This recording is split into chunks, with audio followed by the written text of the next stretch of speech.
la gente quedó del copete. Porque decía, Charles, está buenísimo lo que está diciendo. Todos sentimos que la ciencia es así. La ciencia, el científico trabaja falseando hipótesis, destruyendo hipótesis que no sirven.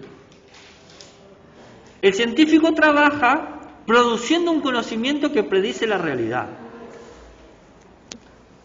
Pero Popper fue como una estrella de rock. Y como las estrellas de rock, su reinado duró poco. Porque la crítica que hace el neopositivismo de la ciencia inductiva que no sirve y que la ciencia falsea y la ciencia es práctica, también luego lo criticaron a él. Porque pasó algo. ¿Qué pasó? Popper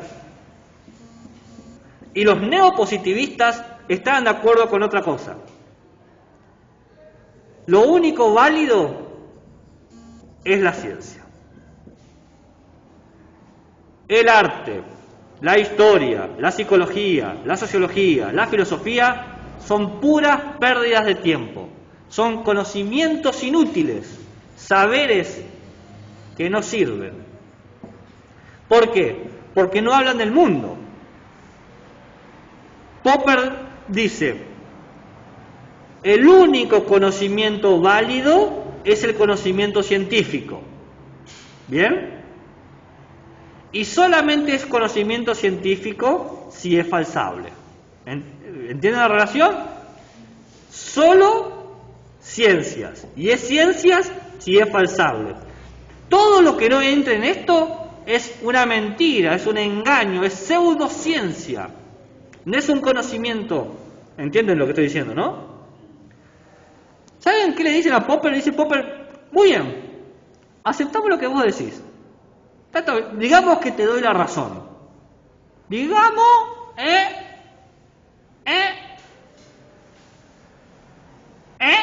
que tenés razón. Pero hay un pequeño problema, Popperito, Popperango, Popperete, ¿cómo le diríamos? Popito, ahí está, Popito, Popito. Hay un problema, mirá, Papito, Popito. Si vos decís que el único conocimiento válido es la falsación, la pregunta que me veo obligado a hacerte es, ¿cómo falseás la falsación? Porque si Popper está diciendo la verdad, él tiene que poder demostrarlo. Su teoría tiene que ser como el que lleva las 15 horas. Su teoría de la falsación tiene que predecir algo. Y no predice nada. Dice, bueno, habla del mundo, no habla de hechos, y no podemos probar si tu teoría es verdadera o falsa. Tu teoría no es falsable. Y si no es falsable, no es conocimiento. Por lo tanto, tu teoría no dice nada del mundo porque no conoce al mundo. ¿Entienden la crítica que está haciendo? Es muy buena. Es el talón de Aquiles, o la tetilla de Popper. El nombre que habíamos puesto era la tetilla de Popper. El talón de Aquiles y la tetilla de Popper. Claro, Popper hizo, todos están de acuerdo, sí, verdad, los científicos falsean. Pero para que sea verdad tu teoría, tiene que ser demostrada. Las teorías científicas tienen que ser demostradas. Popper pretende que su teoría sea científica. Entonces dice, muy bien, Popper, o una de dos. O tenés que falsear tu hipótesis de alguna manera, o tenés que admitir que vos no estás haciendo conocimiento y estás haciendo pseudociencias. ¡Oh! Papito. No se repuso más Popper de eso. Posta, se dedicó a escribir libros de filosofía política. La pregunta que hay que hacerse es, ¿quién le dijo eso a Popper? Y ese es el tema de hoy. La persona que le habló de esto es Thomas Kuhn, no Kun Agüero, Thomas Kuhn, nacido en 1922 y fallecido en 1996. Entonces, Popper dijo que era del 1960. Vos preguntaste ¿en qué periodo influyó él? Él influyó en la década del 60. Muere en el 2002, creo que nace en el 40, por ahí. Thomas Kuhn, físico, filósofo e historiador estadounidense. Dio clases en Harvard, en Berkeley, en Princeton. Hay un premio con su nombre hoy en día, de la Asociación Americana de Química. Se llama el Premio Paradigma de Thomas Kuhn, para que le casen el vuelo al tipo. Tan copado, este es el tipo que le hizo la pregunta a Popper, que lo colocó. Tan copado es que el libro que usted va a leer en la parte más, la estructura de las revoluciones científicas, se convirtió en un bestseller. ¿Saben lo raro que un libro de epistemología se convierta en bestseller? No pasa nunca, pasa una sola vez, el de Kuhn. Loquísimo, es loquísimo. Bestseller como quien dice Harry Potter, Señor del Anillo, 50 sombras de Grey, a esa escala estoy hablando. Nadie se lo esperaba, nadie. Nunca un filósofo espera ser bestseller, jamás. Entonces, el impacto de Kuhn fue radical. Entonces, les quiero contar cómo es la cosa. Cómo Kuhn llega a una idea que se da cuenta que Popper, los neopositivistas y todos los científicos anteriores estaban equivocados a la hora de entender la ciencia. Pero quiero contarles cómo se dio cuenta. Es un cuentito. ¿Quieren que les cuente un cuentito? Había una vez Kuhn. Bien.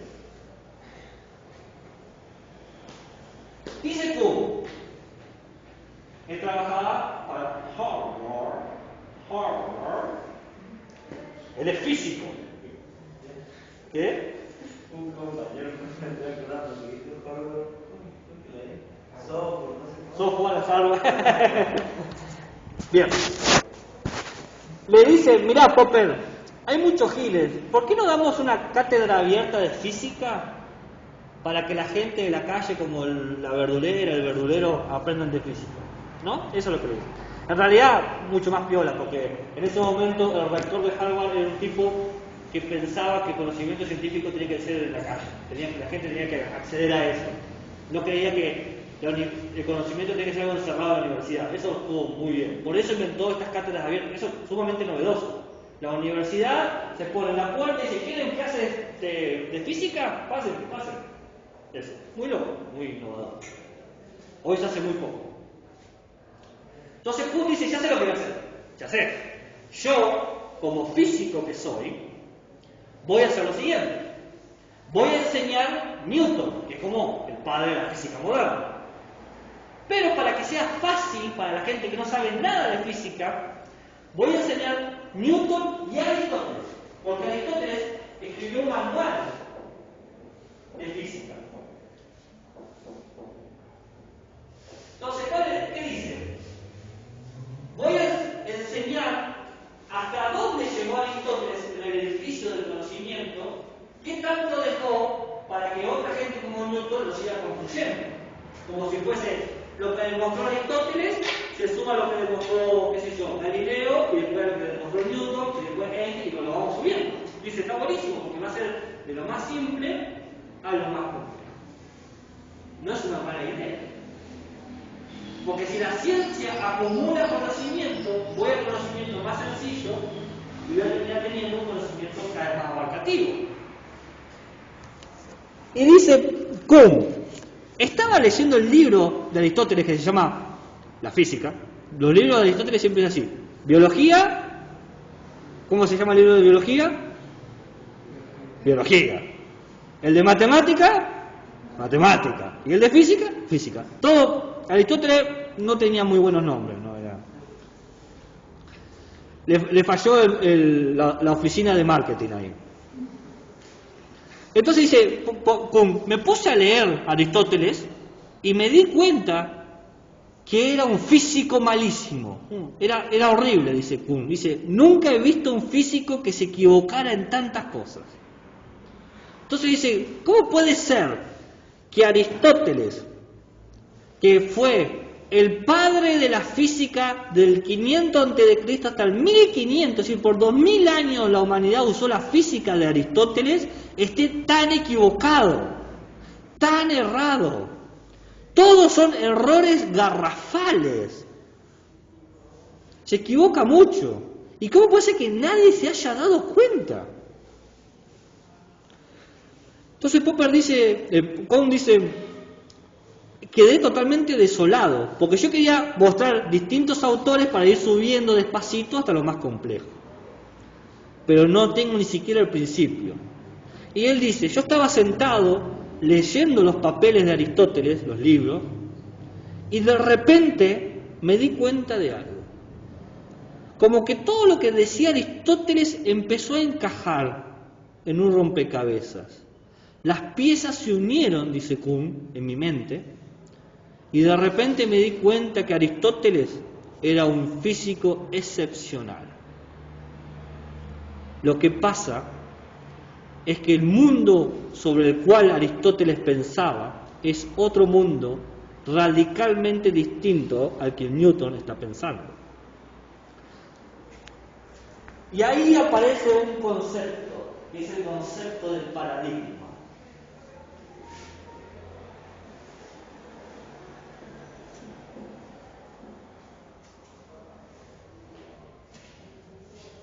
¿Por qué toda la física de Newton niega la física de Aristóteles y aún así la física de Aristóteles se mantuvo por dominante? Entonces Kuhn dice, la cuestión está en lo siguiente: han organizado el mundo de manera distinta. La manera en que se relaciona con el mundo es muy diferente. Aristóteles, voy a dar un simple ejemplo, uno solo un ejemplo.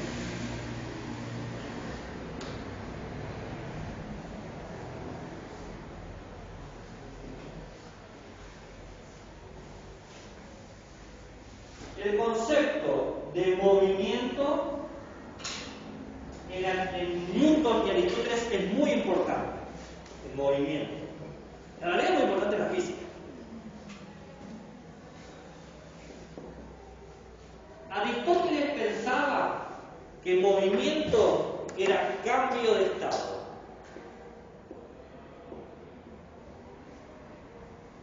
Bien, eso es el movimiento, cambiar de un estado. Por ejemplo, de quieto a movido, a desplazamiento.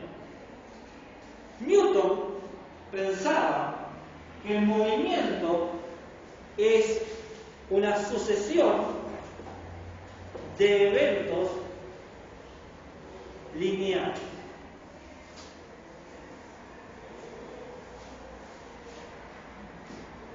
Parecen parecidos, ¿no? Como que más o menos, salvo la palabra lineal, sucesión de eventos, cambio de estado, pero no, porque Newton en su física ponía estos ejemplos de movimiento. ¿Semilla? ¿Quieren el recreo o qué quieren hacer? ¿O quieren que terminemos de todo hambre? ¿Qué dicen?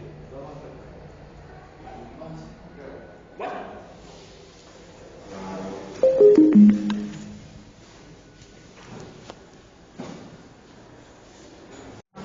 Bien. No sé. Los ejemplos de Aristóteles sobre el movimiento son muy extraños para nosotros. Un ejemplo de movimiento es semilla que se convierte en árbol. Uno diría, eso es biología, no física. Claro, para Aristóteles es física, porque el movimiento es cambio de estado. La semilla cambia de estado y se convierte en un árbol. El enfermo de la salud, otro ejemplo. Bien, por eso a Kuhn le parecía que era mala física, porque ponía cosas re locas.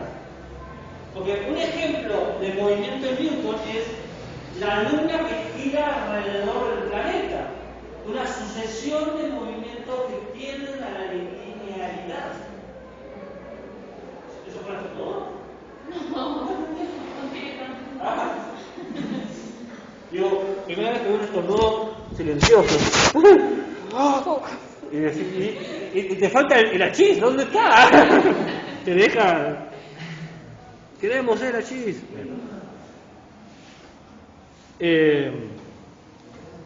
Otro ejemplo de movimiento en Newton es el de la bala. Se ponían balas en cañones y se disparaban y se veía la curvatura que se generaba. Bueno, Newton tiene 3 leyes para el movimiento, ¿las conocen?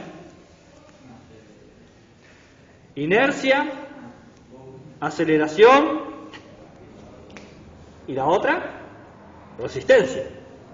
Vos todo lo que querés mover está en un estado inercial o está en un estado. Para moverlo tengo que hacerle una fuerza. ¿Bien? Y esa fuerza presenta una resistencia porque no llegó, no se movió al infinito. ¿Bien? Y después se queda en su estado inercial. El estado inercial no es no movimiento, es el movimiento que le es propio. En este caso, aquí. Pero vos podés tener un movimiento inercial como la Tierra que gira alrededor del Sol. Su movimiento es circular.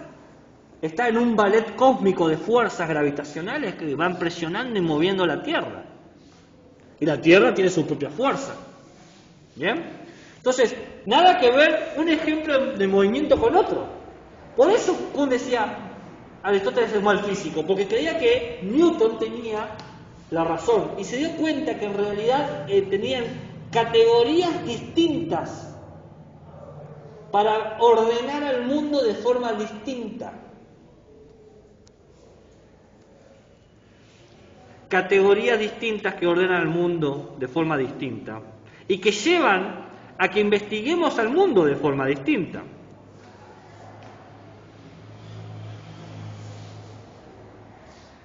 ¿Por qué pasa eso? ¿Por qué la ciencia cambia la manera de ver al mundo? Porque hoy diríamos, bueno, Aristóteles se equivocó. La semilla que crece no es un movimiento físico, es un movimiento biológico. Y Kuhn dice, no. Para la cosmovisión de Aristóteles es parte de la física, porque la física se define por el cambio de estado.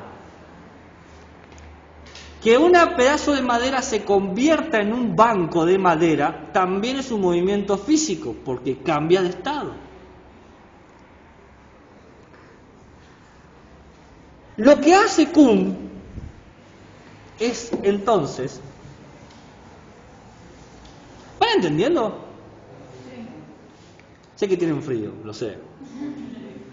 Sé que hace frío, por eso les voy a hablar de sol, de estrellas, para que entren en calor. A ver.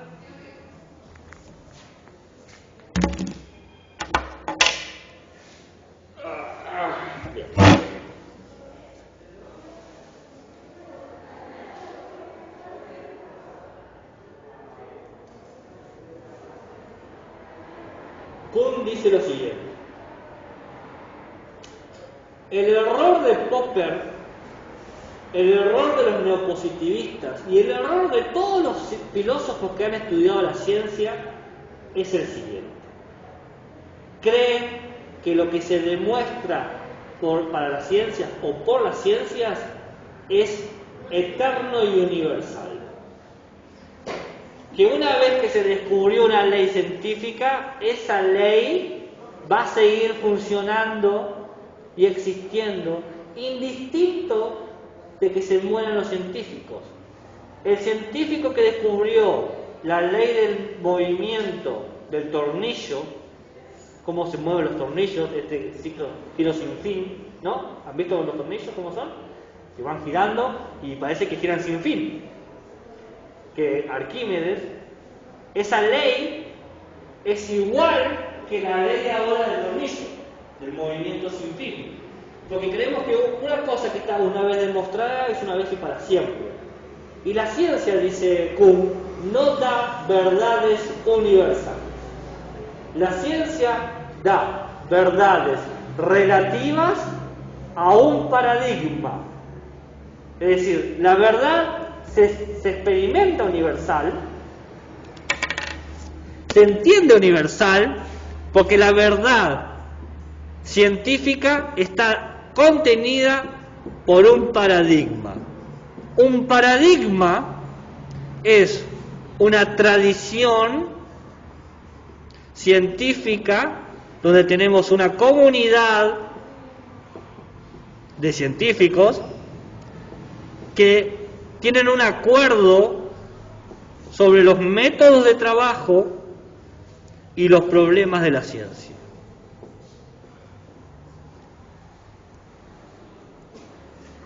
Cuando existía el paradigma aristotélico, la comunidad de científicos se habían puesto de acuerdo de cuál era el problema de la ciencia. El problema para los físicos aristotélicos era descubrir el origen de las cosas. Ese era el problema. ¿De dónde venimos? ¿Por qué las cosas son así y no de otra manera? Por algo la física aristotélica calzó muy bien con el cristianismo del medioevo. Porque el cristianismo tiene la respuesta. ¿De dónde venimos? Y de Dios. ¿Vieron? Por eso hay una importante alianza ahí. Los físicos de Newton no tenían ese problema de dónde vienen las cosas. Ya existía Dios. Dios ya estaba, era obvio. Entonces el problema no es de dónde viene, sino hacia dónde van. Es distinto. Por eso estudian los movimientos de los planetas. Por eso organizan la idea del movimiento de forma distinta. Aristóteles va hacia el pasado.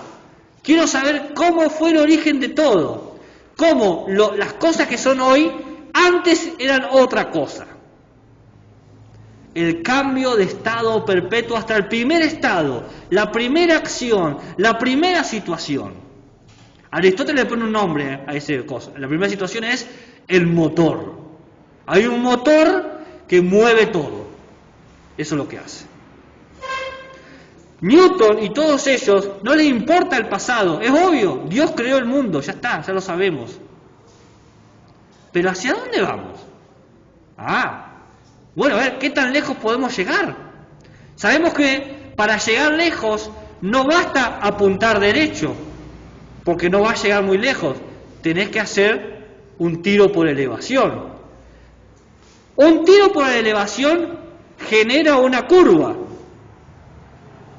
genera un semicírculo.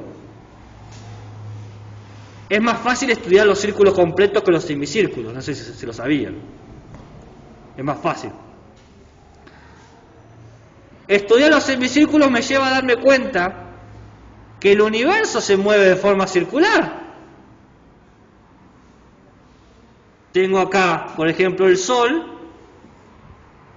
y un movimiento. ¿Hacia dónde va la Tierra? La Tierra va hacia un solo lado, girar alrededor del Sol. Fíjense, la pregunta va hacia allá, no hacia acá. Hacia adelante, no hacia atrás. Hacia el destino, no el origen. Las físicas de Aristóteles y Newton son distintas, dice Kuhn, porque pertenecen a un paradigma distinto. Pertenecen a un conjunto de metodologías y problemas científicos distintos. Los problemas de la física de Aristóteles no tienen matemáticas. La física de Aristóteles no tiene matemáticas. Tiene geometría y lógica, pero no matemáticas. Newton tuvo que inventar unas nuevas matemáticas para poder explicar las cosas que quería explicar. Inventó el cálculo.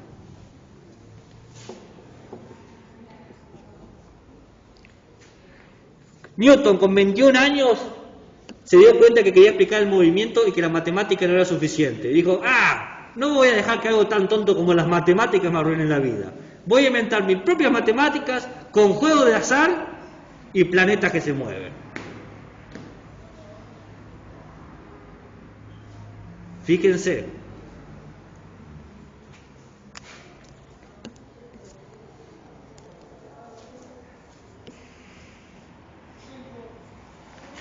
Dice Kuhn, la ciencia que nosotros conocemos es la ciencia de manual, del libro de física, del libro de química. Algunos de esos lo han tenido seguramente, ¿no? Esa ciencia de manual, ese manual que ustedes estudian, que estudian los físicos, ha sido escrito, obvio. Escrito por gente que hizo un consenso de cómo son las cosas. Esto es conocimiento, esto no es conocimiento.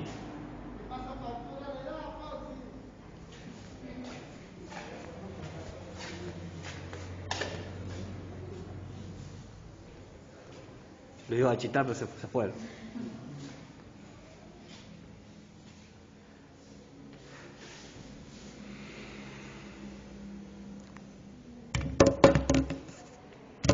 La comunidad de científicos se pone de acuerdo, escribe un manual y dice, esta es la ciencia que hay que aprenderse. Pero los manuales cambian, los escritos cambian. Dice Kuhn que todo manual es el ejemplo directo del paradigma donde estamos. ¿Usted quiere saber cómo es un paradigma científico? Vea cómo se están formando los científicos. ¿Qué leen? ¿Qué estudian? Y de esa manera me doy cuenta, o se van a dar cuenta, de a qué llaman ciencia.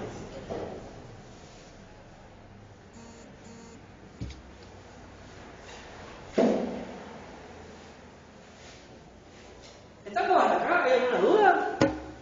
¿Se entiende perfecto? Muy bien.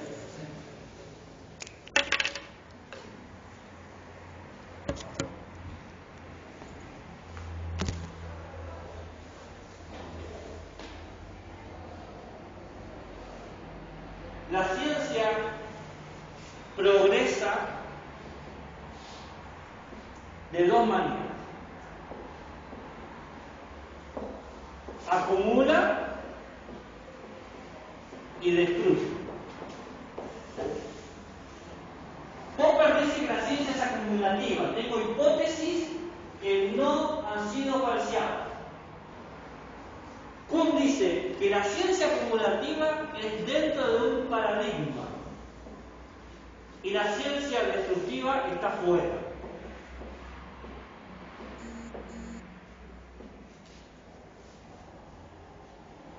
Entonces me veo obligado a explicar un poco más. A ver. Popper decía, el científico es una persona solitaria que se formó leyendo libros y hace experimentos en el laboratorio o en el mundo para falsear las hipótesis. Kuhn dice, 1. El científico no está aislado, está en un grupo de gente. Los científicos hablan con científicos, se ponen de acuerdo de cómo es el mundo. 2. Esos científicos que están de acuerdo en realidad fueron educados de la misma manera. Son parte de lo que se llama una tradición de hacer ciencia. Agarren cualquier científico, un grupo, lo que ustedes quieran, y pídanle que describan cómo hacen ciencia. Todos van a describir de la misma manera. Pero esa manera que hoy es tan normal y común no existía antes.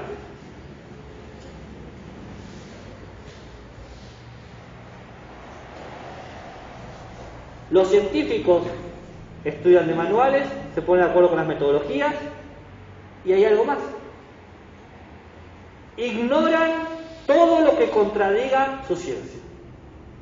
El científico, si tiene una anomalía en la realidad que no pueden explicar, hacen esto. Y les doy un ejemplo.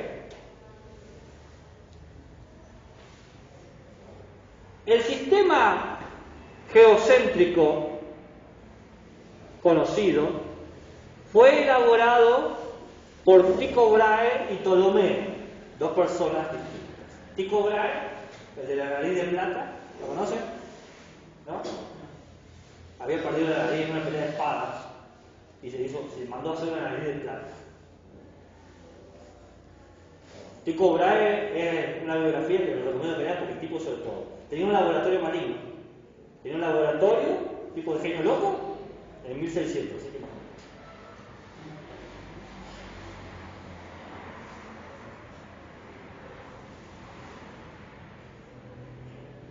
El geocentrismo se encontró con un problema.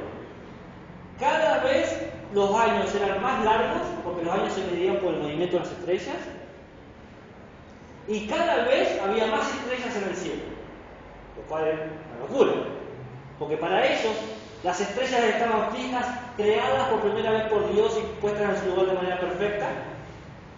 Y como eran perfectas, los cálculos tienen que ser perfectos. Por eso los años tienen que durar siempre lo mismo. 360 días. No 65. 360 días. Y cada año, los años duraban más. Hubo un año de 500 días. ¿Me van siguiendo, no? Y nadie decía que la ciencia no funcionaba. Había una anomalía y lo ignoraban. ¿Saben lo que es una anomalía? La violación de las leyes naturales. Cuando la naturaleza viola sus propias leyes. Una anomalía sería que ahora empecemos a flotar. La naturaleza dejó de funcionar. Y la naturaleza no estaba funcionando para el geocentrismo. Había más estrellas, lo cual es imposible porque las estrellas fueron creadas por Dios desde el primer día, que son perfectas, no necesita más estrellas del cielo. Y los años son cada vez más largos, lo cual no tiene sentido. Si Dios midió el tiempo de forma exacta, Dios no comete errores.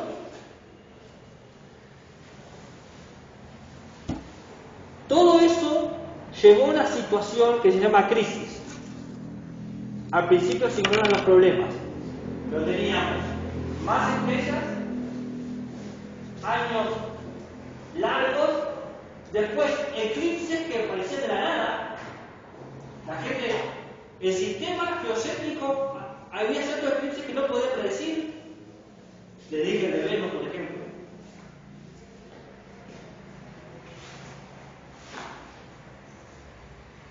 Cometas.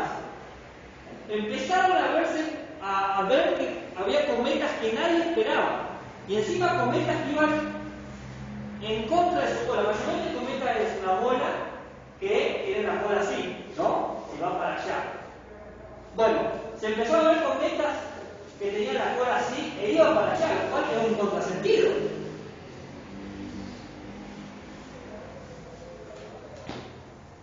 Esto llevó a que la ciencia no pudiera resolver problemas. Porque cada vez más había la anomalía. Cometas que persiguen su propia cola, una locura. Estrellas que aparecen de la noche a la mañana y después desaparecen, una locura. Años cada vez más largos, no tiene sentido. Esto lleva a la crisis. Los científicos dejan de tener fe en su propia ciencia. Y se genera una lucha de interpretaciones. Cuando el modelo geocéntrico cayó, apareció el geocentrismo de Copérnico, el heliocentrismo de Copérnico, el heliocentrismo de Galileo, el heliocentrismo de Descartes, el heliocentrismo de Bohr, el heliocentrismo de ¿cómo se llama este otro? De Lassen. Aparecieron un montonazo de propuestas científicas, de maneras de hacer ciencia.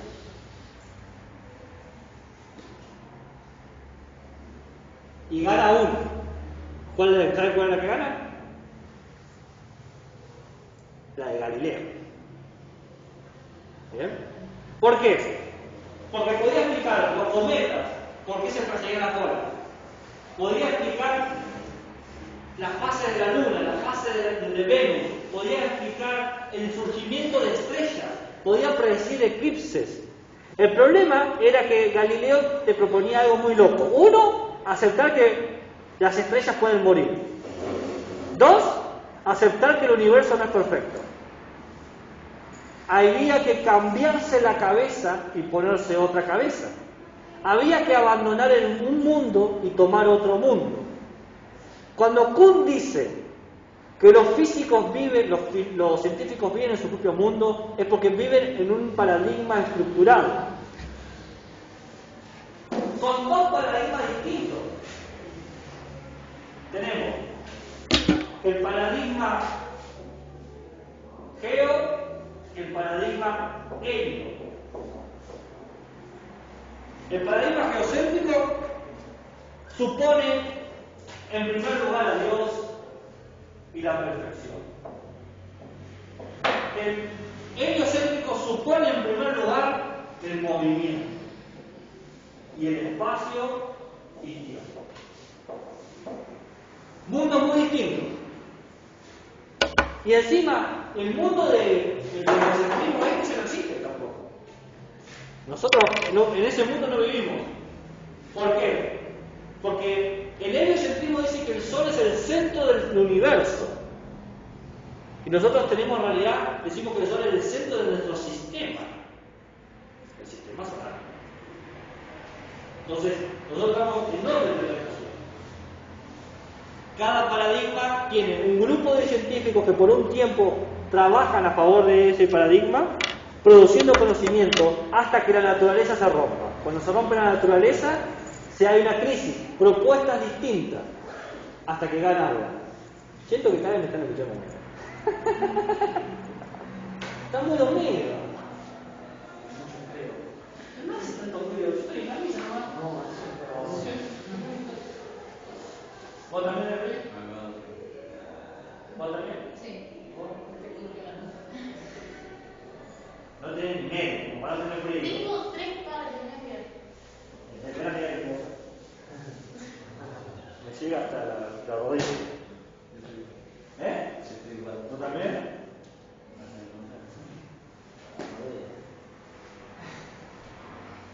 Siento que no me están entendiendo. Quizás hay algo que...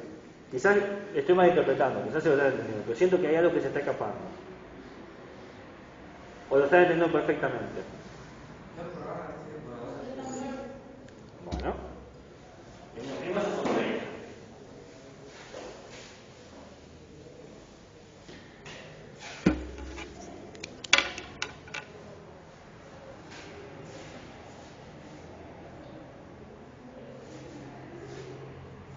Dentro del paradigma,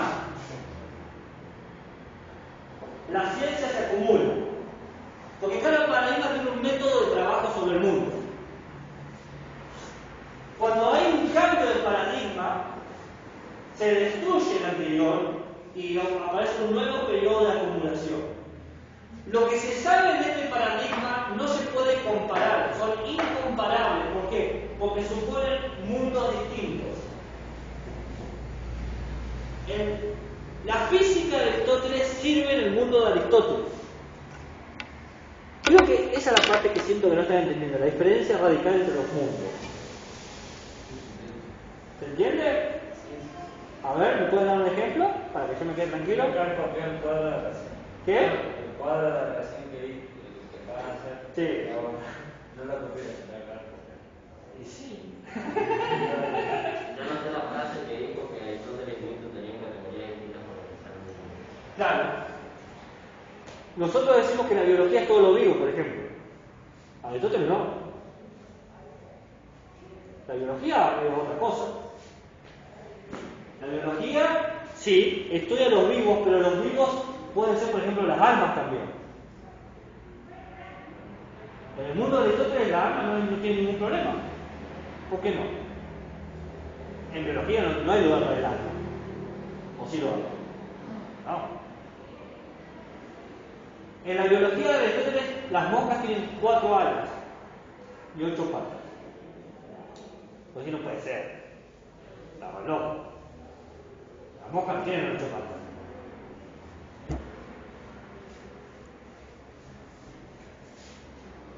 La locura de Thomas Kuhn es darse cuenta de que la ciencia es histórica.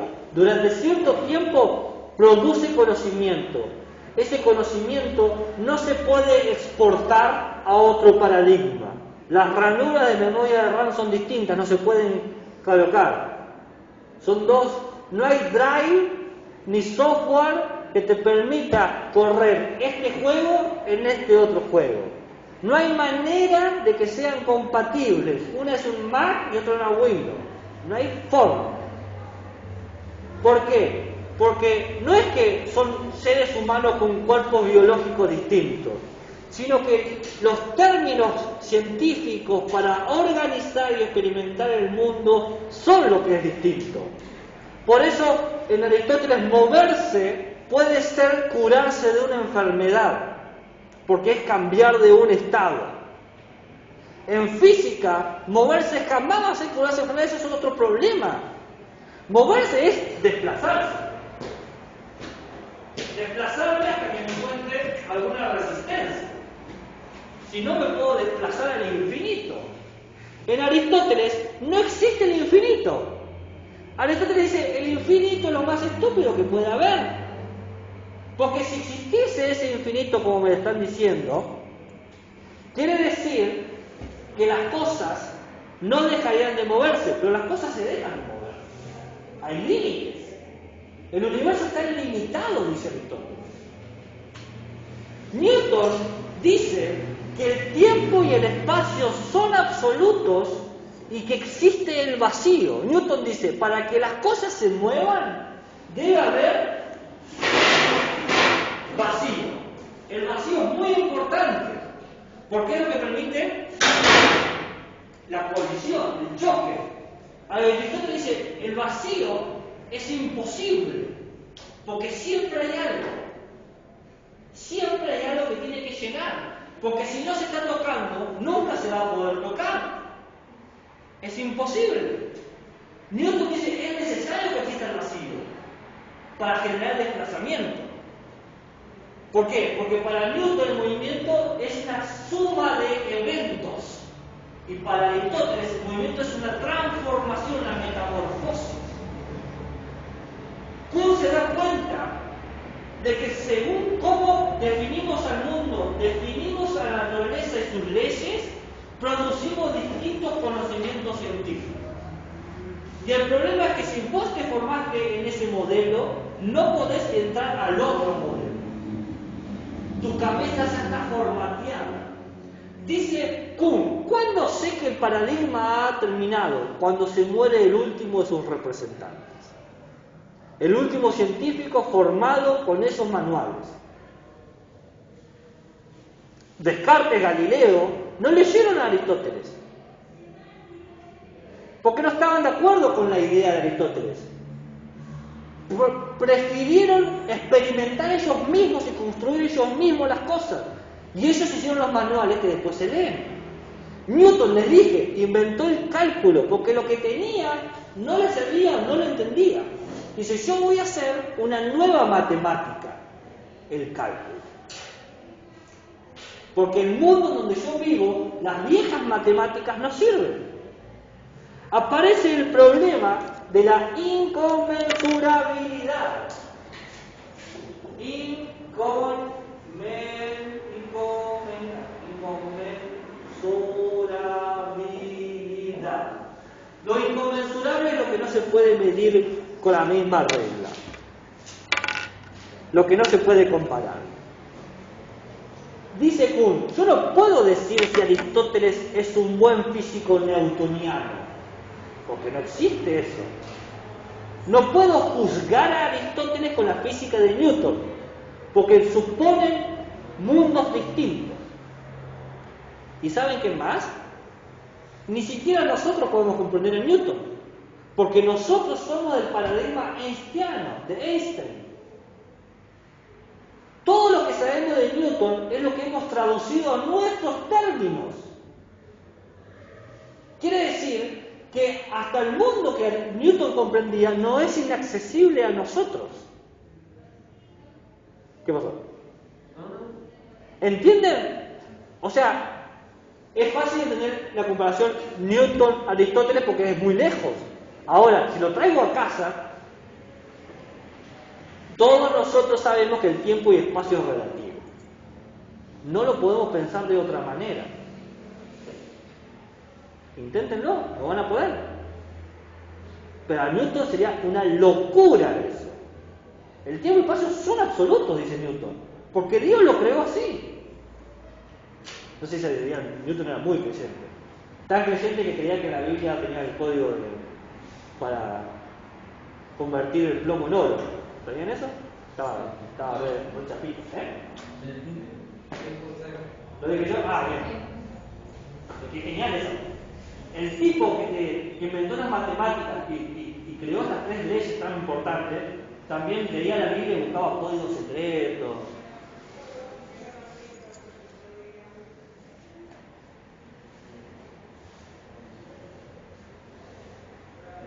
La inconmensurabilidad es la incapacidad de juzgar al otro o al otro paradigma desde tus criterios científicos. No puedo comparar. Yo no sé si la física de Aristóteles es mejor o peor, o la de Newton. Sé que sirve para otro mundo. Para un mundo donde no existe el vacío, el infinito no existe. Moverse es transformarse. En Newton tampoco sé si es correcto o incorrecto. Tengo que aceptar que el tiempo y espacio fueron creados por Dios y son absolutos. No sé con cuál de las dos posiciones lo siento más incómodo. Y en Einstein tenés que aceptar que el tiempo y espacio son relativos, ¿bien? Y esta es el mayor compromiso de Einstein y el más peligroso. Es la hipótesis, digamos, metafísica. Tenés que creer que no hay nada más rápido que la luz. Porque si vos a la física contemporánea le sacás la luz, se cae. Si la luz deja de funcionar como nosotros decimos que funciona a 300.000 kilómetros por segundo, todo lo que sabemos del universo, que va desde el movimiento de los agujeros negros hasta dejar vehículos en Marte, se cae. Es insostenible científicamente. Newton tenía a Dios, Einstein tiene la velocidad de luz, Aristóteles tenía el primer motor. Es una hipótesis. Una hipótesis, y ustedes me dicen, pero hay pruebas. Sí, Aristóteles también tenía pruebas del primer motor. Y Newton también tenía pruebas de espacio y tiempo absoluto. Todos tienen pruebas. Si son científicos, el científico siempre te trae evidencia. El científico siempre te trae evidencia. Pero esa evidencia tiene sentido dentro de un lenguaje, dentro de un mundo, dentro de una estructura. ¿Se entiende? ¿Hay alguna duda? ¿Un interrogante? Frío.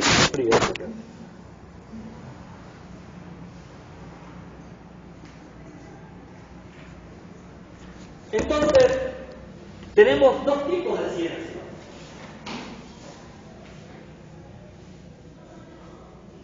Tenemos la ciencia normal y la ciencia revolucionaria.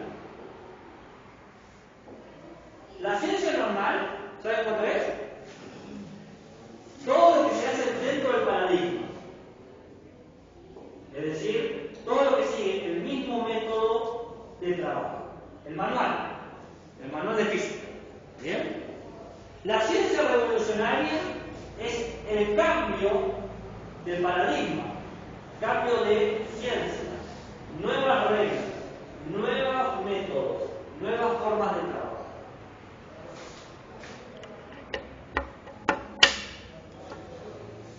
Cuando en ciencia normal dice dentro del paradigma, sí, y después abajo. Metodología y misma metodología.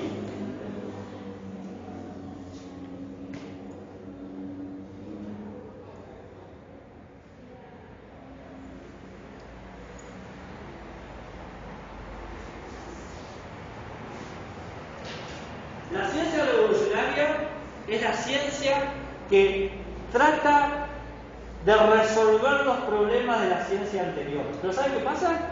No los puede resolver. Porque para poder entender los problemas de la ciencia anterior, tenés que ser parte de la ciencia anterior. Entonces, ¿qué pasa con las anomalías que nos habíamos encontrado del cometa que persigue su propia cola? Bueno, mayormente, dice Kuhn, la nueva ciencia, lo que era un problema para la ciencia vieja, no es un problema para la ciencia nueva. No se resuelve el problema, se desvanece. Es distinto. Ya no es un problema, es parte de la vida normal. Ya no es un problema de que, por ejemplo, ¿por qué los problemas de que aparecieron nuevas estrellas en Galileo, en el paradigma geocéntrico? Porque el cielo es perfecto.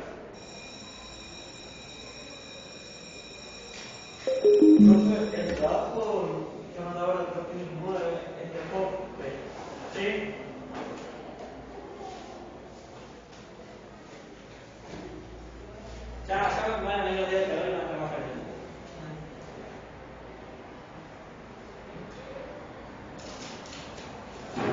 Mañana tengo vuelta, ¿no? Voy a hacer un esquema, porque no siento que estén agarrando lo que quiero que haga. Misma metodología. Quizás estoy yo susceptible. ¿Por eso? Bueno, le voy a hacer un pequeño esquemita. Le voy a hacer un pequeño esquemita para que me quede eso tranquilo. Bueno, chicos.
¿Todo bien?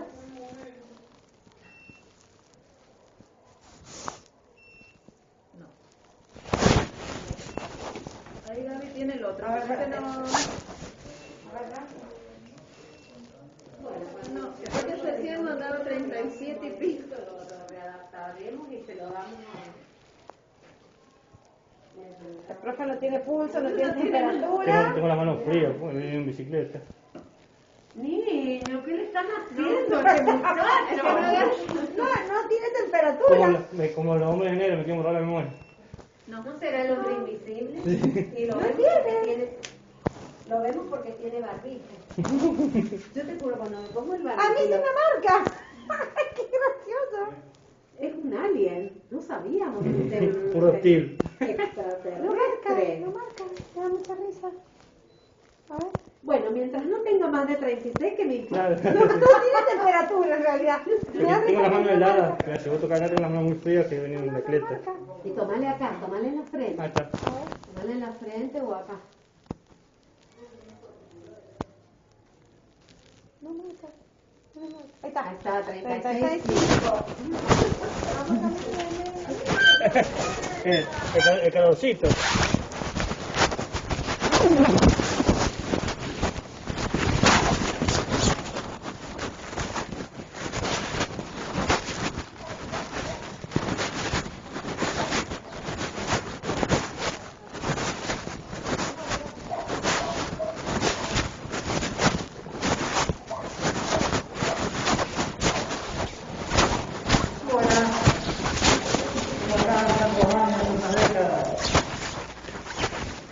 ¿Todo listo?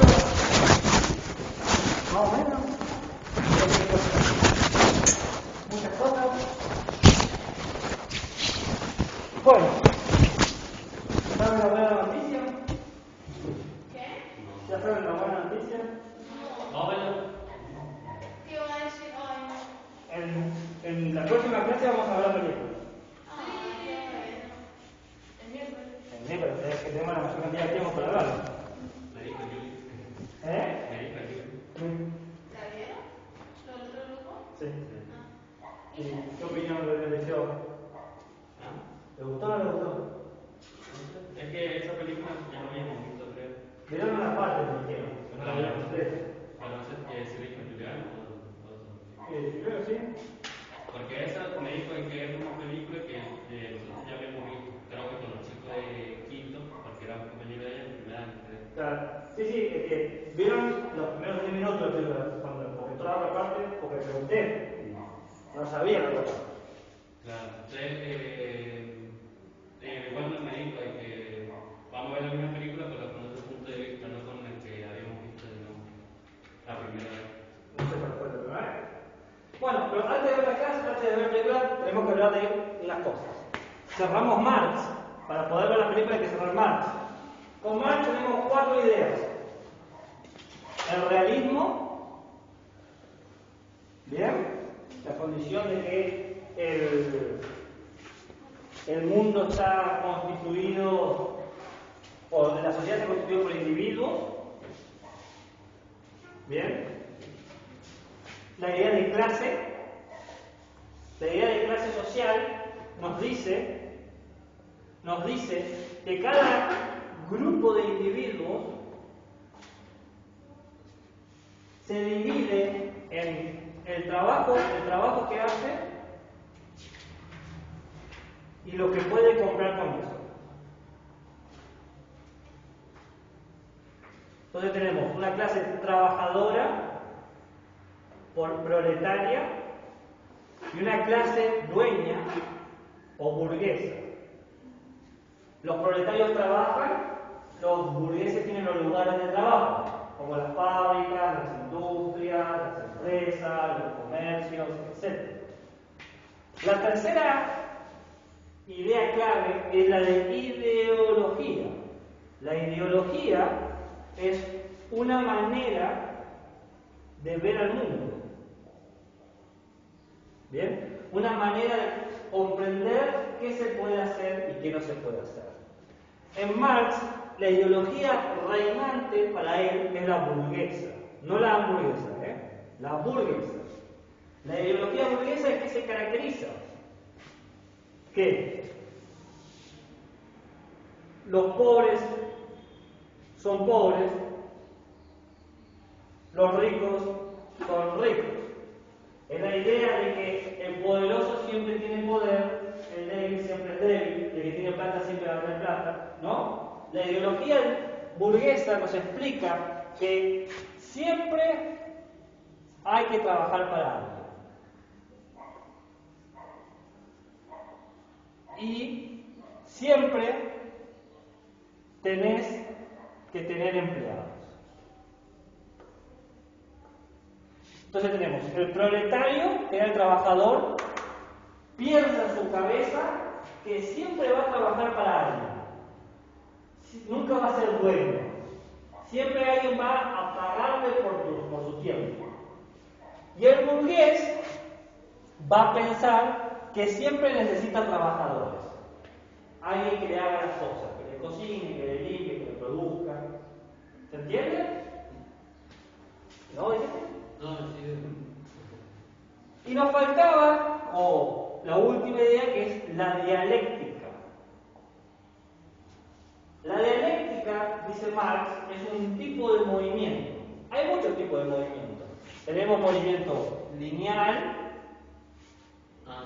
en zigzag, circular,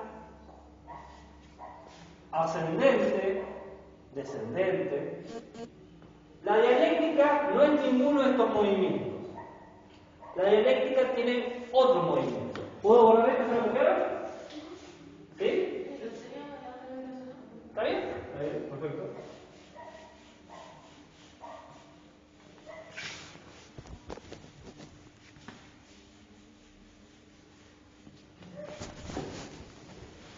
Bueno, pues una cosa más.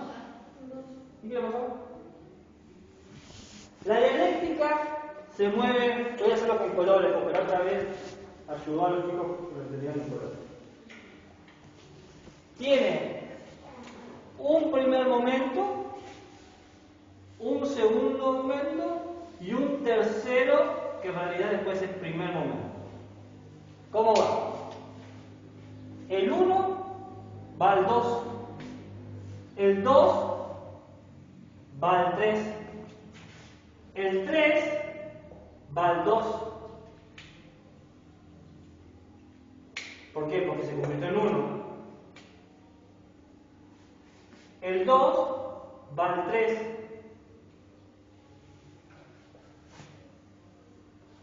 el 3 va al 2.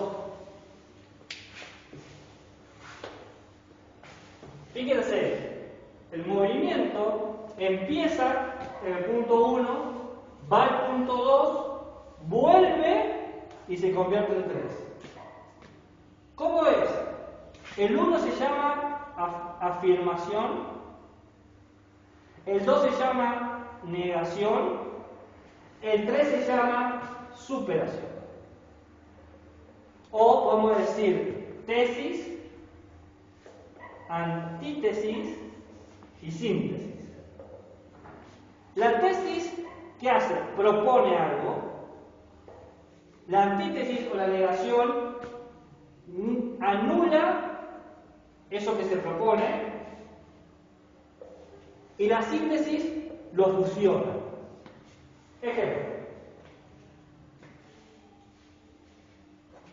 La semilla es una propuesta. La negación de la semilla es el primer tallo. ¿Bien? La superación es el árbol que tiene las semillas para luego cultivar. La superación, la fusión, siempre toma elementos de los dos anteriores. Afirmación, negación, superación. Tesis, antítesis, síntesis. Propuesta, anulación, fusión. Ejemplo de dialéctica. La de la pizza. ¿Te dije ejemplo de la pizza? ¿Qué dialéctica? Dialéctica, eso es lo que justo estamos explicando. Igual, dialéctica es un movimiento. Es este movimiento. Esto. 1, 2, 3, que se convierte en 1, 2. ¿Entiendes? Ejemplo de dialéctica. Digamos que yo te digo, che, vamos a comer una pizza. ¿No? Afirmación. Negación. Pero que no sea de palmito. Superación. Bueno, hagamos una pizza mitad palmito y mitad calabres. ¿Qué hemos hecho acá? Un diálogo. La dialéctica es un diálogo. Dialéctica, diálogo, ¿no? Claro, salimos. Sí, pero no vayamos al cine. Bueno, vamos a la plaza. Tomamos elementos de dos casos. Uno, salir, y el otro, no voy a dar lugar, la anulación de eso, se canceló esa posibilidad, porque si vamos al cine no voy a ir, si como pizza de palmitos no voy a comer pizza. Entonces, se hace una síntesis, una superación, un consenso, si quiere decirlo. ¿Bien? Marx dice que la realidad se mueve de esa manera. Se afirma, se niega, se supera. Por eso se la vueltita, digamos, en el 2. Claro. Porque como que tiene otra opción para llegar al 3. Claro. Marx dice que el proletario es la contracara del burgués y que por lo tanto es necesaria una síntesis entre estas dos clases sociales. Que aparezca una superación. Como el árbol tiene el tallo y las semillas, tiene las dos cosas. Una tercera clase social que tenga lo mejor del proletario, que es el trabajo, y lo mejor del burgués, que son las comodidades, una vida digna, pero sin tener las cosas malas de los dos, porque el burgués trabaja, pero no puede pensar la realidad, está muy cansado para pensar. Y el burgués no trabaja, bien, piensa el mundo, pero explota a la gente, se aprovecha del esfuerzo de los otros. Entonces, ¿cómo generar una síntesis? ¿Se entiende lo que quiero decir? ¿Qué pasa con eso? No, sí, no, porque... No, sí. No, sí, Va, pues me hiciste así.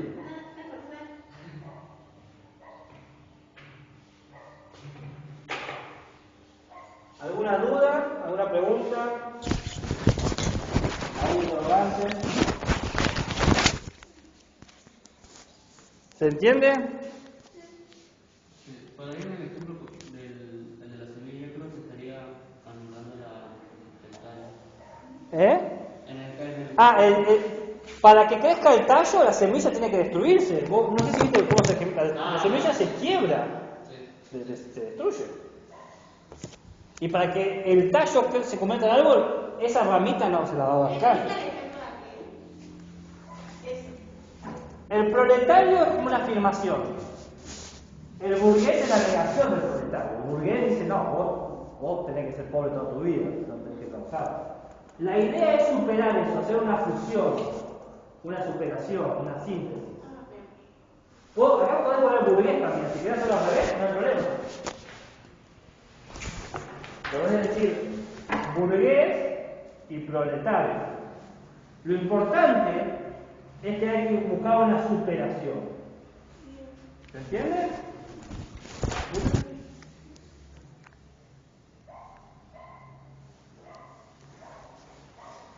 Uno es esta consigna que les pasé la otra vez. En base al concepto de dialéctica, porque nadie me lo entregó, o sí me lo entregaron ustedes. Lo leí, pero no sé por qué era dialéctica. Me imaginé eso, por eso. Está todo bien, está todo listo. Como...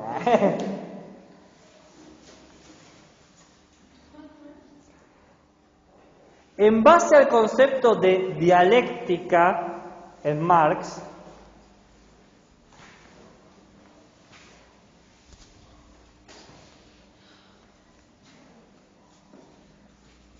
de un ejemplo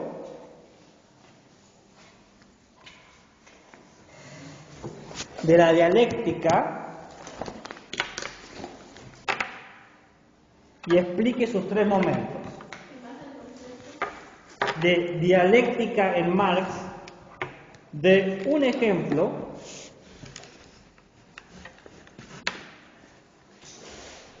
y explique sus tres momentos. O sea, tienen que dar un ejemplo como el de la semilla, ¿no? Algo, o de cualquier cosa, ¿no? Pero tiene que ser un ejemplo. ¿Hasta dónde llegaste? Damos un ejemplo como el de la semilla y explicamos Los tres momentos.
El ejemplo dice: semilla, tallo, árbol. Ese es el ejemplo que yo les di. Síntesis, superación, fusión.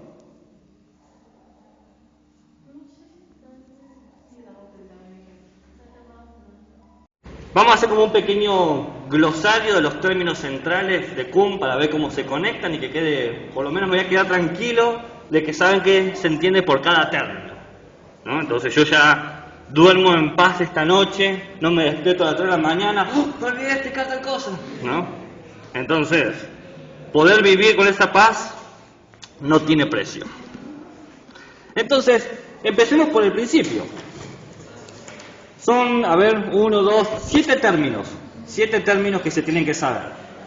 7 términos que tienen que quedar claros. El primero, que le podemos llamar, qué sé yo, pizza de hongos. Pizza de hongos. O el primero, como quieran decirle. ¿Bien? El primer término es el término más importante. Paradigma, ¿no? El paradigma. El paradigma son las reglas para hacer ciencia. Para hacer ciencia. ¿Cuál es el método científico? ¿Cuáles son los problemas de la ciencia? Y cómo identificar una solución. Es decir, método, problema y solución. Por ejemplo, un típico problema de la ciencia del siglo XXI es ¿qué hay adentro de un agujero negro? Ese es un típico problema. Entonces, con el método tratan de encontrar la solución. ¿Bien? Y se han encontrado algunas respuestas. No muchas, pero algunas. Entonces, ese es un problema típico de la ciencia del siglo XXI. Otro problema típico es cómo sucede a escala molecular la producción el cambio del dióxido de carbono al oxígeno en las plantas, ¿no? Cómo opera la fotosíntesis. Lo sabemos a nivel biológico y a nivel químico, pero molecular, es decir, atómico, no se sabe. Entonces, una de las preguntas es ¿cómo es a modelo atómico? Porque es como un cambio de estado semi-alquímico, mágico, que todavía no lo sabe la ciencia. No lo sabe. Uno de los enigmas de la ciencia es eso. Otro enigma de la ciencia es, ¿cuál es el famoso o el conjunto de eslabones perdidos en nuestro mecanismo de la evolución? ¿Cuál de todas las ramas que se han dado y entrecruzado son las que están más cerca de nosotros como Homo sapiens sapiens, ¿no? Esa es otra duda. Eso es un enigma paleontológico, antropológico. Bueno, entonces tenemos muchos problemas del siglo XXI. En la época de Aristóteles, uno de los problemas de la ciencia, el otro paradigma, el paradigma aristotélico, ¿qué problemas tenía? Un problema clásico era ¿por qué las piedras caen? ¿Por qué lo pesado cae? Porque Aristóteles no tiene el concepto de gravedad que nosotros tenemos. No existía la palabra gravedad. Entonces Aristóteles decía, ¿y por qué las cosas caen? ¿Por qué las cosas no flotan? Entonces ese era un problema que tenía que resolver. Entonces cada paradigma, ¿se entendió eso? Tiene su problema y sus soluciones. Segundo, ¿qué podemos decir? Tarta de queso. Tarta de queso. O segundo. Lo segundo es la comunidad científica. Claro, el paradigma se compone, se experimenta, se expresa, se sostiene porque hay científicos dentro del paradigma. El paradigma es como el continente y adentro están todos los científicos. ¿Bien? En este continente que están todos los científicos, entendemos que la comunidad de científicos son individuos, ¿bien? Son individuos que de alguna manera se han formado en el paradigma, individuos formados. ¿Se acuerdan que yo le decía que se formaban con los manuales de ciencia? Que en distinta época hay distintos manuales. Por ejemplo, si vos hubieses sido un científico del año 1000 después de Cristo, hubieses leído la física de Aristóteles. Ese era el manual. Si vos hubieses sido un físico en 1900, hubieses leído los principios de matemática de Newton. Ese era el manual. Ahora vos lees un manual que sintetiza un montonazo de elementos físicos relativistas y clásicos, ¿bien? Porque tiene los aspectos de la física einsteiniana. Entonces, dependiendo en qué época, te vas a formar de distinta manera. Es decir, comparten una tradición que nosotros lo encontramos en los libros de ciencia. Estos individuos, estos científicos, tienen una meta en común,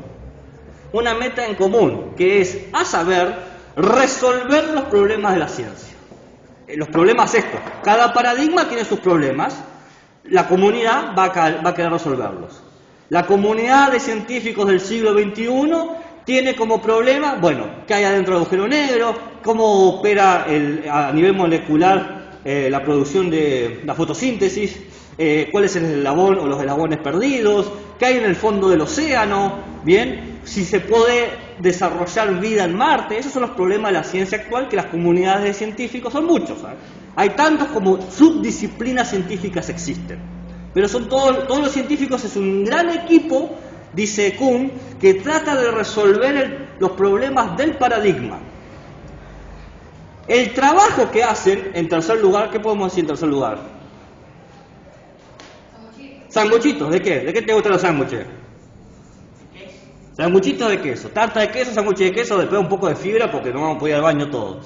Tercero, los sándwiches de queso es lo siguiente: la comunidad científica que trabaja dentro del paradigma hace lo que se conoce como ciencia normal, la ciencia que ustedes conocen, la ciencia cotidiana, la ciencia que ven en la televisión, la ciencia que ven en las universidades, la ciencia que conocen en las revistas. Eso que ustedes dicen, es obvio que esto es ciencia, a eso le llamamos ciencia normal, ciencia común.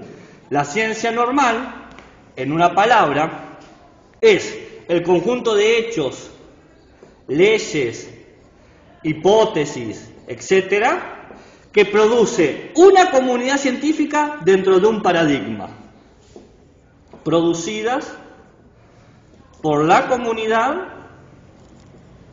en el paradigma. Entonces, un hecho de la ciencia del siglo XXI, la velocidad de la luz es de 300 kilómetros por segundo. Eso es un hecho de la ciencia. Nadie lo discute, ningún científico te va a discutir eso. Un hecho de la ciencia del 500 a.C. es que el vacío no existe. No hay vacío, es imposible que haya vacío. Un hecho de la ciencia de 1500 es que hay ciertos cuerpos que le tienen miedo al vacío. Hay un nombre para eso, horror vacui, horror al vacío. Inventaron un concepto, es muy loco esto, que se llama miedo al vacío. ¿Y para qué servía ese hecho? Para explicar por qué cuando vos chupabas por una manguera, el agua subía. Porque el agua le tiene miedo al vacío que producís. Es loquísimo, pero era un hecho científico en ese momento. ¿Entiendes lo que quiero decir? Entonces, son distintos hechos. Hoy en día no diríamos que eso es un hecho. Hoy en día diríamos, eso es un hecho de presiones, ¿no? Relación entre la presión entre el líquido y el gas, que sería la parte del oxígeno, ¿no? Ahora, eso sería otra cosa, pero no hablamos de que el agua tiene miedo. Una locura, el agua no puede tener miedo. Pero para 1500, el agua podía tener miedo. ¿Se entiende lo que quiero decir? Entonces, la ciencia normal cambia por qué grupo de científicos, en qué momento de la historia están desarrollando un paradigma. ¿Se comprende? ¿Qué pasa? Hemos dicho que los científicos tratan de resolver problemas. Siempre quieren resolver problemas. Los científicos quieren resolver los problemas del paradigma. Esa es su meta. Esto nos lleva al cuarto. ¿El cuarto? ¿Qué puede ser cuarto? ¿Qué tenés ganas de comer? ¿No tenés hambre? ¿Eh? ¿Polenta? Polenta con tuco, vamos a poner. ¿Te gusta la polenta con tuco? Polenta con tuco y queso, dale. Tuco y queso. Eso sería cuarto. El cuarto es el concepto que les traje la otra vez, anomalía. ¿Qué pasa? Cuando los científicos van avanzando, resolviendo problemas, descubriendo cosas, proponiendo leyes.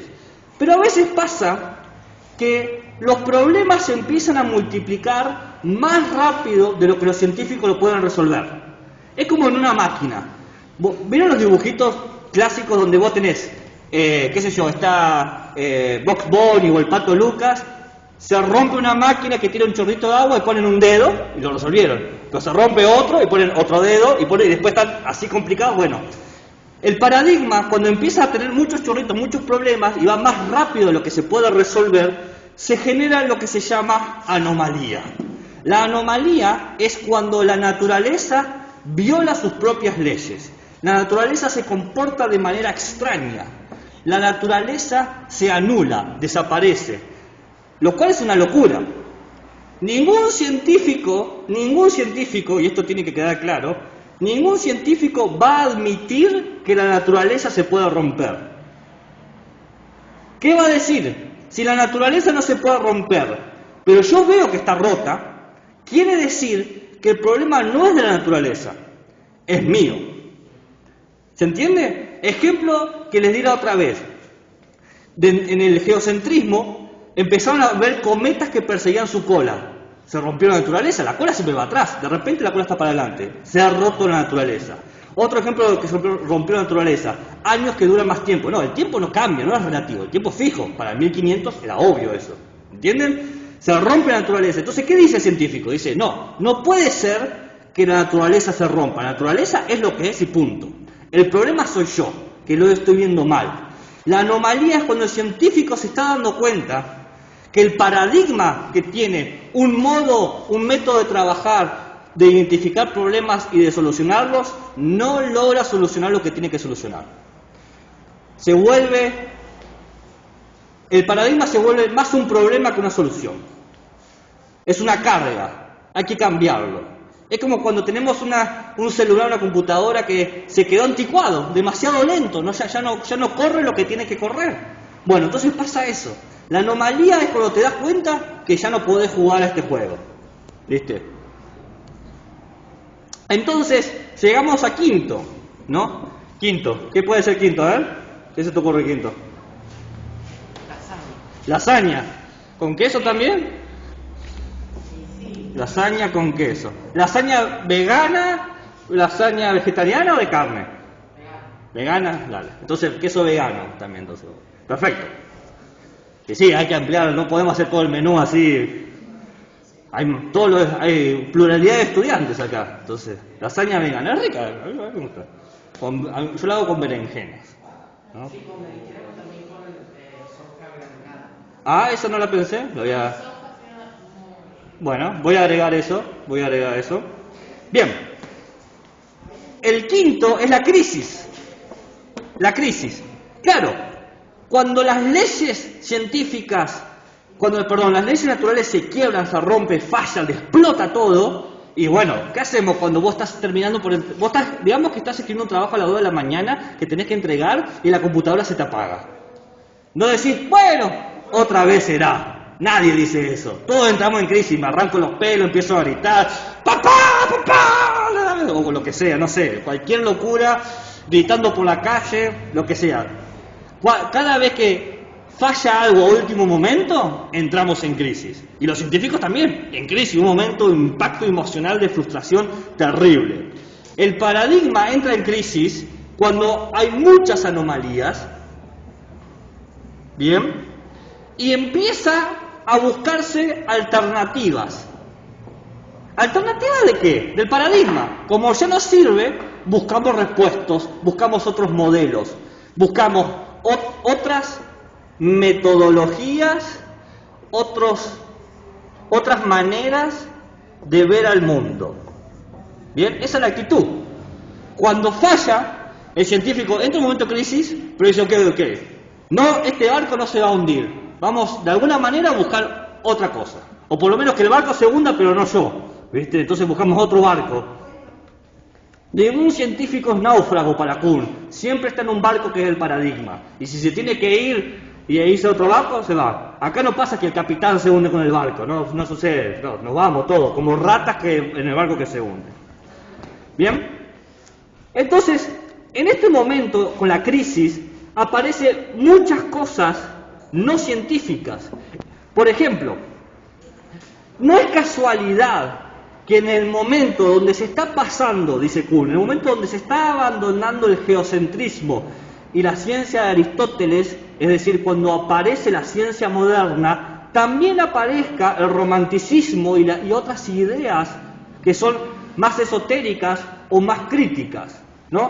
Justo cuando se está cambiando de paradigma, aparecen propuestas místicas, propuestas mágicas, lo que sea, aparecen montonazos. Y científicos empiezan a adherir a lo que sea, con tal de salvar su interpretación de la naturaleza. Y bueno, se vuelve básicamente una lucha de que gane el mejor. Y no que gane el mejor porque ve mejor al mundo, sino que gane el mejor para los científicos. O sea, ¿qué grupo de científicos apoyan a qué paradigma? ¿Y cómo resuelven las cosas? Fíjense, el combate de los paradigmas o las propuestas paradigmáticas de ciencias paradigmáticas no es qué ciencia ve mejor al mundo, porque no se puede saber qué ciencia ve mejor al mundo, sino que se ve qué grupo de científicos la acepta. Si la mayoría de los científicos aceptan el paradigma A, pues ese va a ganar. Es la comunidad científica y no la realidad la que define la ciencia. Es la comunidad científica y no la realidad quien define la ciencia. Es muy claro para Kuhn eso. Porque no importa si Aristóteles podía predecir los eclipses o Galileo podía predecir los eclipses de Venus o si Einstein podía predecir la curvatura de luz. Lo que importa es cuántos científicos defienden esta postura. Y lo van a defender a muerte siempre que el método pueda identificar problemas y solucionarlos. Siempre. Esto nos lleva a 6. ¿Cómo llamamos 6? ¿Cómo cree que llamamos el 6? Papas con cheddar. Papas con cheddar, bien ahí. Papas con cheddar. 6. Bien. El 6 es que en este combate encarnizado, donde no hay aliado ni enemigo, donde es gana quien gana, donde no sabemos quién va a ganar, llega un punto que sucede lo que se llama revolución científica. Cuando un paradigma gana, cuando un modelo de realidad triunfa, cuando una manera de trabajar, de estudiar, de definir, de identificar al mundo vence a lo demás y se corona como la ciencia, se le llama revolución científica. Le pasó a Newton. ¿Ustedes creen que Newton fue el primero que propuso la ley de gravedad? No. Leibniz ya lo había hecho. Descartes ya lo había hecho.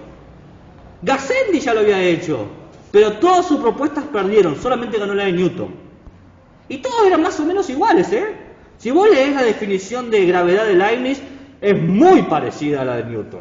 Pero ganó Newton. Entonces, en ese momento en que todos dicen, listo, hay que leer a Newton, hay que seguir los principios matemáticos de Newton, ¡pum!, revolución científica. Y todos sabemos quién es Newton. ¿Quiénes saben quién es Leibniz? ¿Saben quién es Leibniz? Y no, por más que Leibniz tiene una física muy similar a Newton. Casi que muchos dicen que es mejor. Es más, el cálculo que ustedes aprenden, si que aprenden cálculo, en la secundaria, es el cálculo de Leibniz, pero aplicado en Newton, ¿no? Pero Newton perdió, entonces no hablamos de la física, Leibniz perdió. Por eso no hablamos de la física leibniziana, sino que hablamos de la física newtoniana. Y después hubo otra crisis. ¿Y usted piensa que Einstein fue el primero que propuso geometrías no euclidianas? Las geometrías no euclidianas hace rato que venían pensándose. Max Planck, que es un físico que consolidó el electromagnetismo en 4 ecuaciones y que propuso la idea de cuanto, es decir, la idea de lo que se llamaríamos hoy cuanto. ¿Saben lo que es el cuanto? El paquete de luz, que la luz se mueve en paquetes. Se dice que la luz se mueve en partículas y ondas. Bueno, Planck fue el tipo que lo dijo, ¿bien? Él también había propuesto una geometría no euclidiana. Y no ganó Planck, ganó Einstein, ¿bien? Entonces, ganó Einstein y por lo tanto hablamos de la física einsteiniana y no de la física planckiana, ¿no? Ganó ese paradigma. La revolución científica es el triunfo consensuado de un modelo científico que interpreta a la realidad o a la naturaleza, como quieran decirlo.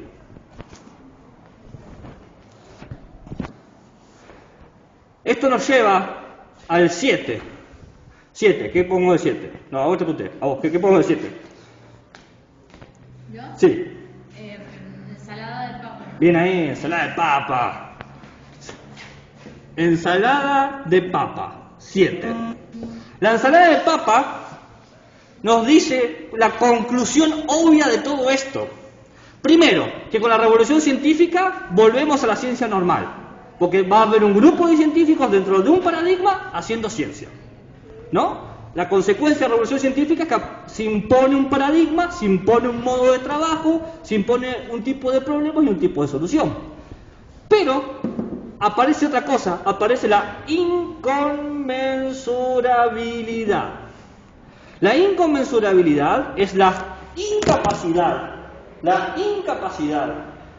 comparar una ciencia con otra, un paradigma con otro. Porque uno diría, bueno, entonces ¿qué? Einstein tiene más razón que Newton, y Newton tiene más razón que Aristóteles, y Aristóteles tiene más razón que, qué sé yo, Arquímedes, ¿no? Para hablar otros paradigmas.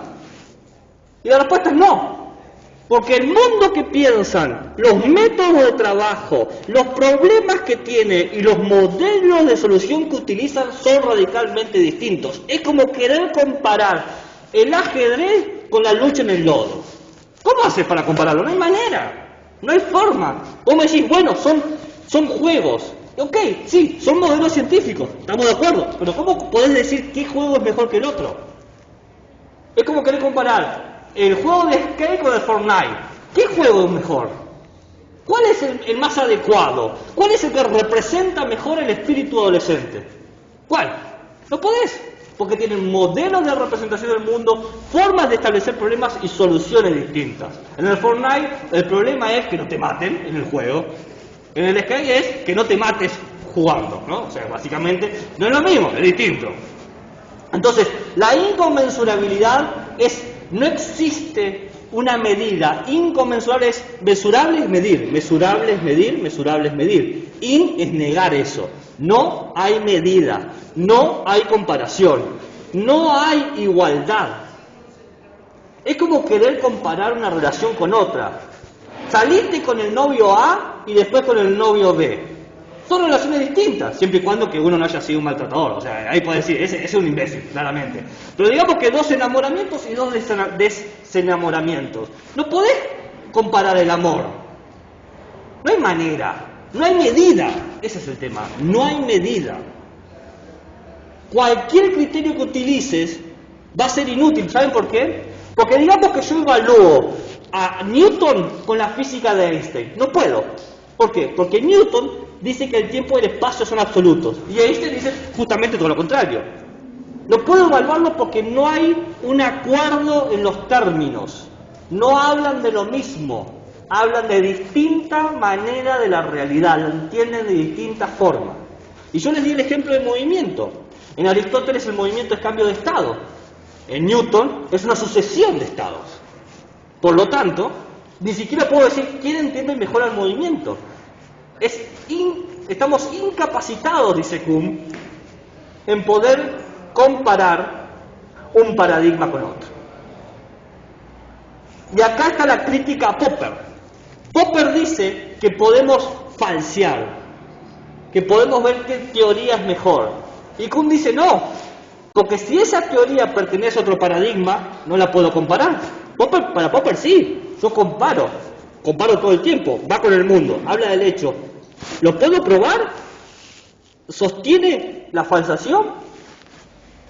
Kuhn dice, por más que haya datos que la contradigan, los paradigmas interpretan los datos de distinta manera. Quizás para mí el dato que contradice para otro lo confirma. Ejemplo.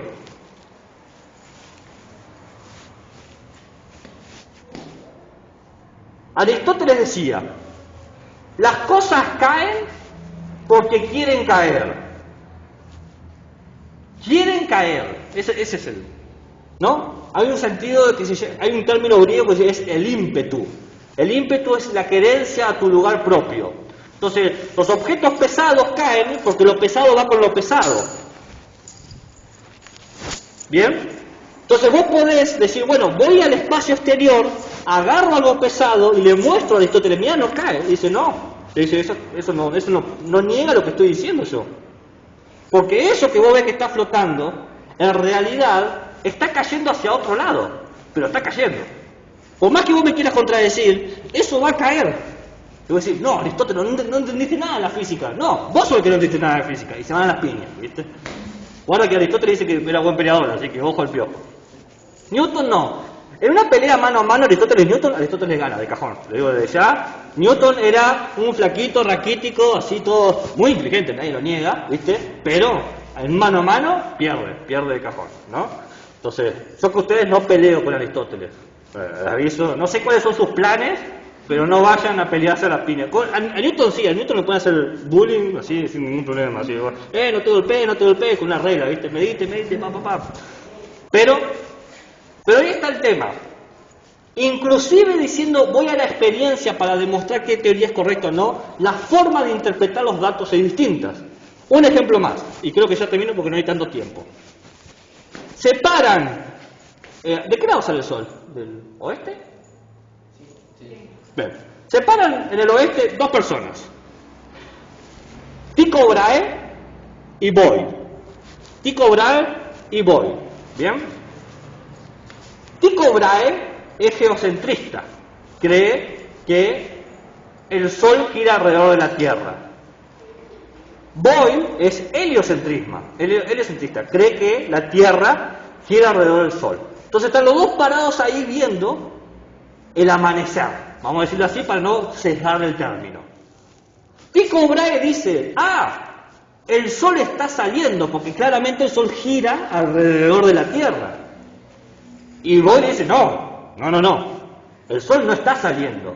Nosotros nos estamos aproximando al sol, porque nosotros giramos. El tema es que los dos tienen el mismo hecho, no están locos. Sus ojos ven lo mismo, tienen el mismo dato experimental, pero lo interpretan de distinta manera. Su teoría, su paradigma los hace ver las cosas de distinta manera. Tycho Brahe le confirma, dice, mirá, yo estoy viendo que está saliendo. Hasta los girasoles lo confirman. Los girasoles no hacen así, hacen así. Porque el sol gira alrededor de la Tierra. Obvio, dice Tycho Brahe. Y vos dices, no, nada que ver, cualquiera. Porque si vos ves, la luna se va apareciendo y desapareciendo. Porque nosotros vamos rotando alrededor de ella. Eso es lo que pensaba Boyle. Después no me di cuenta que se equivocó. Pero fue forma de cómo interpreta la experiencia. ¿Se entiende? Fíjense, el mismo hecho, exactamente el mismo hecho, ver el amanecer.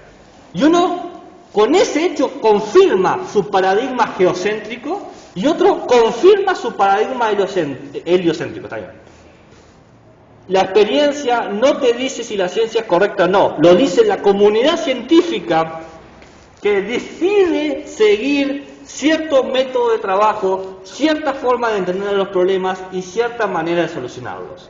Hoy en día el paradigma dice, vos para poder resolver un problema tenés que tener una cantidad X de experiencias reproducibles, en el mejor de los casos, y publicarlo.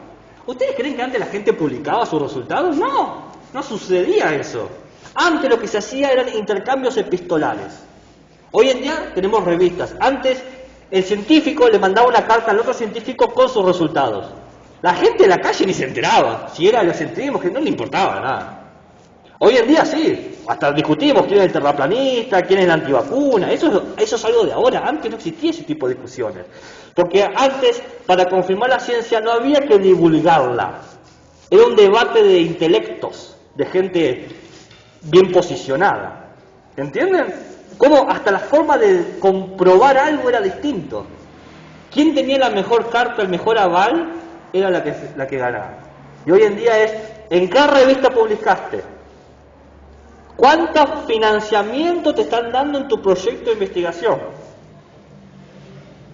¿Qué tanta aceptación del público hay o de las instituciones públicas? Que no es lo mismo.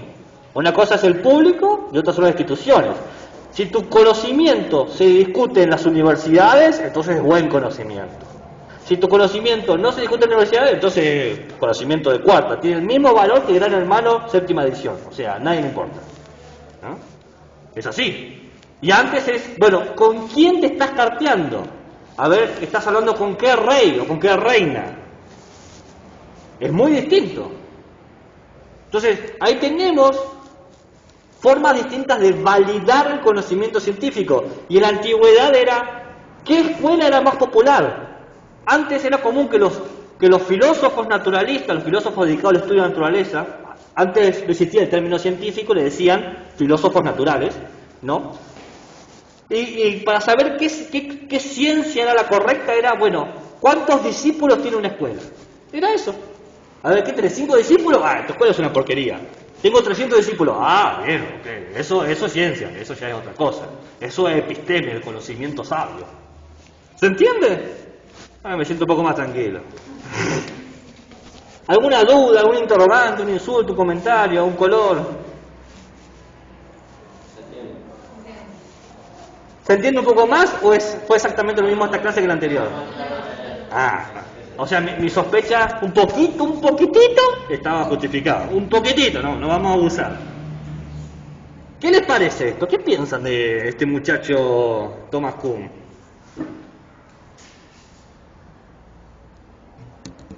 ¿No piensan nada? ¿Les gusta? ¿No les gusta?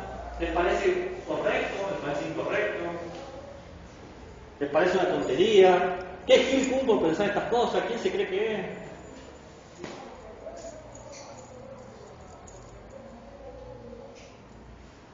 Se tiene pinta como que innovó bastante. Eso dije que fue un bestseller. Imagínate un libro de filosofía bestseller, eso no pasa nunca. Ha pasado 2 o 3 veces nomás. Sí, innovó bastante. Lo que hace Kuhn es abrir todo un debate. Después, ¿quieren saber en qué parte falla Kuhn? Como les decía la otra vez que fallaba Popper. ¿Saben cuál es el error de Kuhn? Porque como Popper falló que no podía falsear su propia teoría y por lo tanto no era ciencia, Kuhn falló en algo. Le dijeron, ok Kuhn, está todo bien, está todo alto piola, la verdad que está bueno el menú que nos ha hecho degustar, la degustación ha sido mucho queso para mi gusto, pero bien. Pero hay un pequeñito problema o una duda. Si vos me decís a mí que los paradigmas son inconmensurables, que yo ni siquiera puedo entender cómo el otro veía el mundo y por lo tanto no lo puedo juzgar correctamente. Si fuese cierto que nosotros hoy en día estamos en un paradigma normal, un paradigma que nos encierra, nos da una cosmovisión, ¿cómo siquiera podríamos comprender lo que pensaban Newton y Aristóteles? Porque no podríamos. Según tus términos, no podemos salir del paradigma. Entonces, ¿cómo carajo sabes vos que hay otros paradigmas? Si no podés salir de tu paradigma. O una de dos. O estás creando literatura de ciencia ficción, entonces no es ciencia, o hay algo que no está funcionando. Porque si vos me podés...